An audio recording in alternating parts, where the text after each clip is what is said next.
Ito po ang ating City Mini by Baby Jogger. So this is heavy duty stroller. Okay, good for newborn, fully reclined siya, and up to 30 to 35 kilogram. Recommended po namin to for big kids, pang matagalang stroller. Okay, this is already washed and ready to use na po. Wala po siyang faded, wala siyang discoloration.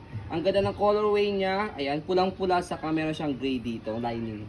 Okay, so ito po yung details po niya one by one. Okay, so may additional na rin po siya, by the way, na front handle So separate purchase po yan, sinama na namin. Okay, so ito po yung details niya one by one. Ito yung kanyang canopy, ito yung kanyang peekaboo. Ayan, dalawa. Okay. And then next po natin. Ayan, dalawa siya. Next natin, ayan, pwede siya i-fold ng ganyan. Pwede pang pangalawa. Ayan. So yung pinaka-fold niya. So ayan siya, pagka nakaupo, ang kagandahan sa kanya kapag nakaupo, flat na flat siya. Natatanggal to kasi mahaba yung chair. Ayan, Tingnan okay. And then malapad siya. So yung lubog ng pit. Ayan, okay. And then 5 harness, safe na safe si baby, wala po siyang putol. Ayan. Okay. Tapos ito, sinama na namin to.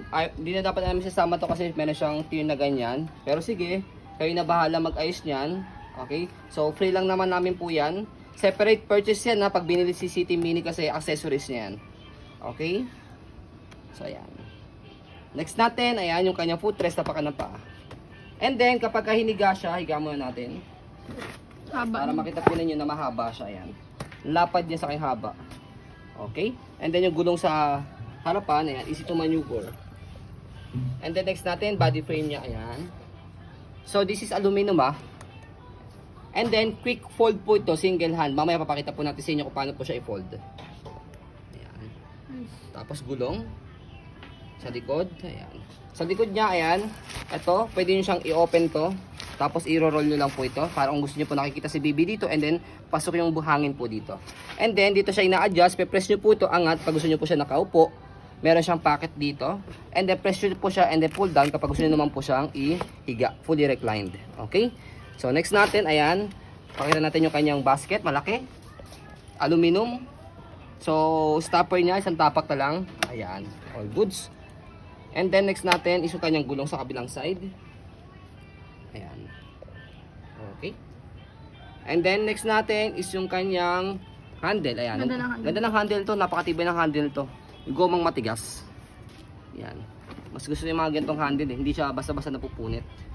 Ayan. So stroll muna natin bago natin siya i-fold to make it sure na wala siyang problem regarding sa kanyang mechanism. Ayan. Okay.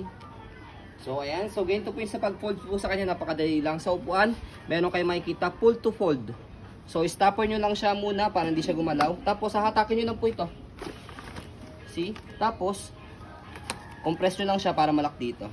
Okay? Compact siya. Pwede nyo siyang itayo na pag ganito. Yan. Kaya pala nagustuhan yung handle. Oo. Pwede nyo siyang, by the way, pag inopen naman, tatanggalin nyo lang po yung lock dito sa gilid. Yan. Tapos bubukan nyo lang siya. See? Kaya wala siyang kahassle-hassle kapag inopen saka pinold.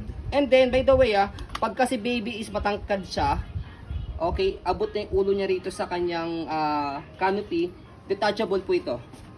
So ito, pe-press nyo lang po siya, tapos angat nyo lang siya. Detachable siya. So pwede siya kahit walang canopy kapag si baby is matangkad siya. Oh, kasi yung seat niyan, di ba, ang haba. Oo. Ang haba ng seat. Para sa mga baby na matatangkad saka mabibigat. Okay, kaya ito yung mga nire-recommend namin. Tala may lahi. Yes, may mga lahing mga Australian, babies. America. Okay. So ayan po, as you can see, very details po kami sa aming po pag-video. Kasi ang aming shop policy, no refund, no exchange, what you see is what you get. So yun po, maraming salamat. Have a nice day and God bless po.